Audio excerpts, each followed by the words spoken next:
Hello, and very happy to see you on my channel tonight. This video, we discuss what nightmare will come if Harry and Meghan lose the royal legal lawsuit. The Sussex's legal pursuits are less the straw that broke the camel's back and more a gesture of defiance. Although it hasn't even begun yet, the impending legal action brought by Meghan Markle against Associated Newspapers for the invasion of privacy has managed to excite public interest in a fashion that suggests the eventual case, if it happens, will resemble a contemporary version of a Barnum and Barnum circus. The reason for the action being brought was the Mail on Sunday publishing a letter written by her estranged father, Thomas Markle, in August 2018, which Meghan decided represented a breach of her copyright. Given the fascination, or prurience, with which the international media have reported her every move, utterance, and surmised thought since she was first linked to Prince Harry, this seems less the straw that broke the camel's back and more a set-piece gesture of defiance. In an ideal world, the case would have been settled out of court by now, and this particular gesture of regal power would have been a warning to other newspapers and media outlets to back off or else. Unfortunately, Meghan Markle does not live in an ideal world, any more than the rest of us do, and so far they have not been having a particularly successful time of it when it comes to the case. In late April, Mr. Justice Warby struck out several of the allegations, including the idea that Associated Newspapers had acted with an agenda of publishing intrusive and dishonest stories, that they had been dishonest in omitting various sections of the letter, and that they had stirred up antagonism between Meghan and Thomas Markle. He also went on to state that some of the allegations are struck out as irrelevant to the purpose for which they are pleaded. Some are struck out on the further or alternative ground that they are inadequately detailed. I have also acted so as to confine the case to what is reasonably necessary and proportionate for the purpose of doing justice between these parties. Do not consider that the allegations struck out on that basis go to the heart of the case, which at its core concerns the publication of 5 articles disclosing the words of and information drawn from the letter written by the claimant to her father in August 2018. Although the next court battle went in Meghan's favor, as she won the right for 5 of her friends to remain anonymous in court proceedings. The most recent development has been another significant blow to the Duchess's case. Earlier this year, the book Finding Freedom was published, and it swiftly became a bestseller, thanks in part to a high-profile front-page serialization in The Times. Interest in the book quickly centered around the idea that its authors, Omid Scobie and Carolyn Durand, had been given direct access to Harry and Meghan, with the book being a virtual ghostwritten testament to their thoughts and beliefs.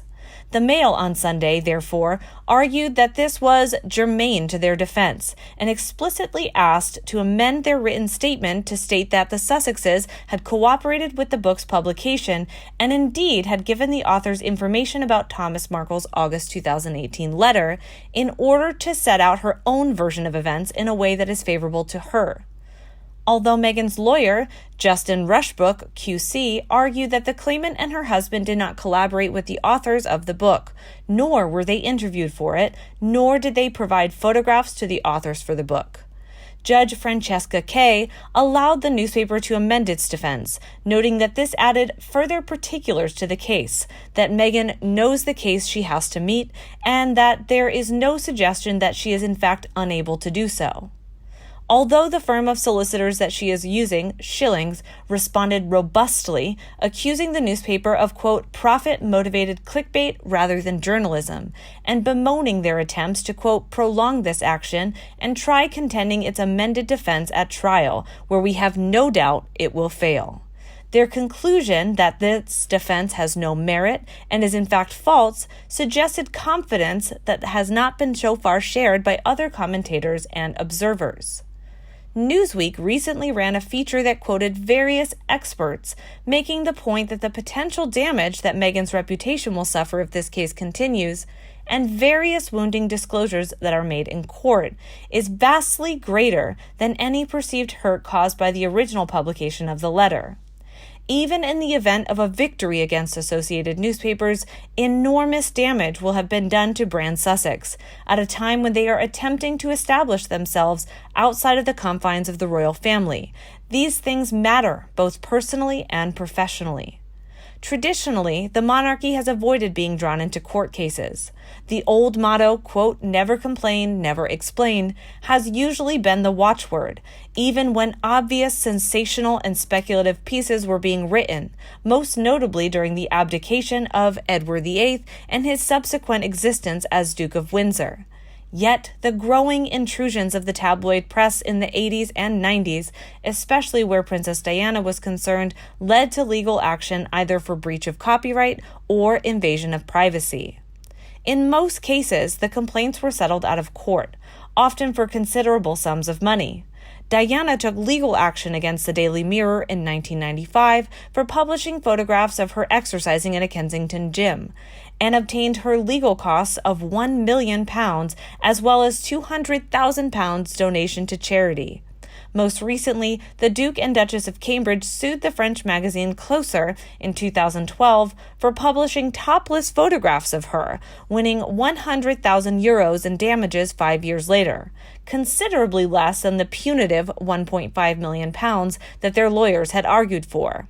Duke and Duchess of Sussex have deliberately torn up precedent ever since their marriage, itself an extraordinary occasion in many ways, not the least exuberant sermon preached by Bishop Michael Curry, a world removed from the more measured utterances of the Rowan Williams and Justin Welbys of the Anglican Church.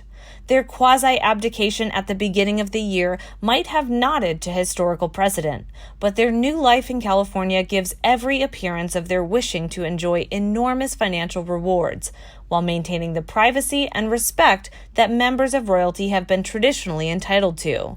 This cake eating and having may well be impossible.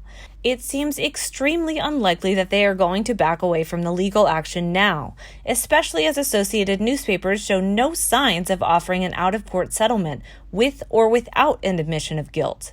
And there are still many developments yet to come. But it is hard not to feel that the running has not been going especially well for them so far, which raises the possibility that this could be the first royal legal action that ends up being lost, in which case a deeply embarrassing precedent would be set.